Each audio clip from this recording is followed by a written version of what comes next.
Is the temperature gauge in your car going up? Is your heater not working? Does your car smell like something's burning? Are you worried you're gonna blow a head gasket? Did you burn your hand trying to remove the radiator cap? You made a vow with your car that you were gonna get it up to 300,000 plus miles like me? Well, don't fret, because today we're taking a one-way ticket to DIY City. So after about 5 minutes of researching, I noticed that my heater control valve was not moving. It looked clogged. So today I'm gonna change that out. I got it for about $5 on carparts.com. $8 to ship. I could spend way more buying the Toyota official part, but it's just a piece of plastic. It's just a valve that opens and closes. And I know these car tutorials can be confusing, especially when people are under the hood, but I'll try my best to provide the context. The control valve is right at the firewall. Your firewall is your steel protection. That's what keeps what's under the hood away from what's in the dash and the rest of the car. I'll be working on my 1996 2.4 liter Tacoma, but the heater control valve is on a bunch of other different makes and models. Camrys, different Tacoma models, etc. Two big things.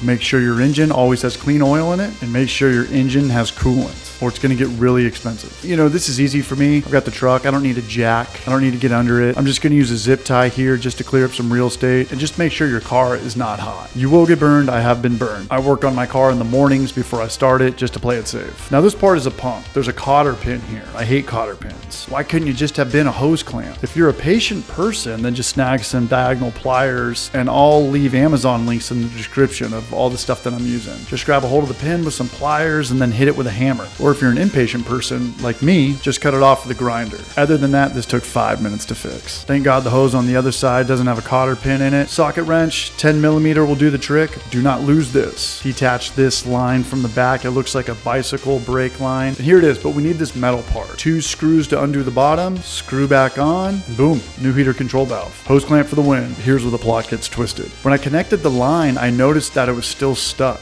And I also examined the old heater control valve, and there was nothing wrong with it. It wasn't clogged at all. It seemed perfectly fine. The problem, after pulling off my dash, my trim, was that the line was broken off from the knob inside, where it goes from hot and cold. It wasn't connected on that part. I don't have time to do that right now, so I'm just gonna manually turn it open on the heat side, let it flow through here. So where's the problem? Why does my truck smell like it's burning? Why is the temperature gauge going up? I checked the reservoir and it looked pink and very liquid, looked fine, no sludge. So I took off my radiator cap, and remember to push down when you turn that. Using concentrated antifreeze with distilled water. Don't buy the 50-50 mixed stuff. Half concentrate, half distilled water is almost the same price, but you're getting twice as much of value. Concentrate's like 20 bucks, distilled water is like $1.50. So I was topping it off, and I thought I was topping it off, and I ended up pouring in a gallon, at least a gallon and a half. So my engine was dry. That was the problem.